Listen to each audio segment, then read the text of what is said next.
તો વાત કરીએ ખેડાની કે જ્યાં ખેડા જિલ્લાના નડિયાદમાં આવેલી લક્ષ્મી સ્નેક્સ કંપનીમાં એક મોટું મજૂર આંદોલન સર્જાયું છે, જ્યાં કંપનીના 900થી વધુ કર્મચારીઓ લઘુત્તમ વેતન, ઈપીએફ કાપણી, કોન્ટ્રાક્ટરના અયોગ્ય વર્તન, સરકારી નિયમોનું પાલન ન થવું તેમજ સેફટી સાધનો ન આપવાની માંગ સાથે હડતાળ ઉપર ઉતર્યા હતા। ત્યારે પ્રથમ શિફ્ટથી જ કામ ઠપ થતાં કંપનીમાં ઉત્પાદન બંધ થવાના હવાલા બન્યા હતા। કર્મચારીઓએ ચીમકી ઉચ્ચારી છે કે જો તેઓની માંગોને સ્વીકારવામાં નહીં આવે તો ઉગ્ર આંદોલન કરવામાં આવશે। મહત્વની બાબત એ છે કે કર્મચારીઓએ અનેક વખત રજૂઆતો કરી છે, પરંતુ તંત્ર અને સરકારી અધિકારીઓએ બેધ્યાન વલણ અપનાવ્યું હોવાના આક્ષેપ ઉઠ્યા છે। ત્યારે કંપની આપવામાં આવેલી નોટિસને જે ઉડાઉ રીતે લીધો છે તેવા આક્ષેપો પણ કરવામાં આવ્યા છે। મારું નામ કનુભાઈ ભલાભાઈ ગોહિલ। જી આપણે શું સમસ્યા છે? સમસ્યા છે સાહેબ, આ બધા પબ્લિકને હેરાનગતિ કરે છે।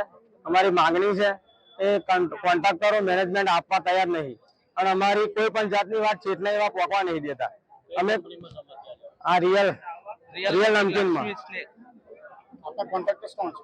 સંજયભાઈ અને રમેશભાઈ, એમને ભાઈ આપણે ક્યાંથી કોન્ટ્રાક્ટ ચાલ્યું એ તો એમના વર્ષોથી ચાલે છે। ત્યાંથી હું નોકરી કરું તો પહેલાનો કોન્ટ્રાક્ટ ચાલે છે એમનો। હું હાલ અત્યારે કોન્ટ્રાક્ટમાં આપનો પરિચય? મારું નામ જીતેન્દ્ર ભરતભાઈ સોલંકી। હું જોબ કરું છું રિયલ નમકીન, જે લક્ષ્મી સ્નેક નામ છે એનું।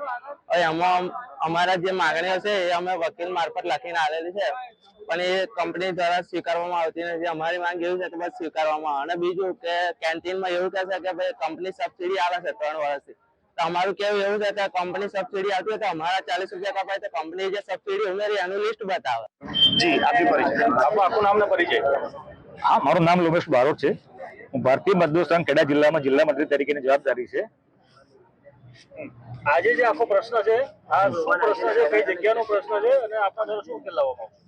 આ જે કામદારો છે કંપનીના, એ લોકોનો પ્રશ્ન ઘણા વખતથી હતો, બરાબર છે। એમને અંદર ખાને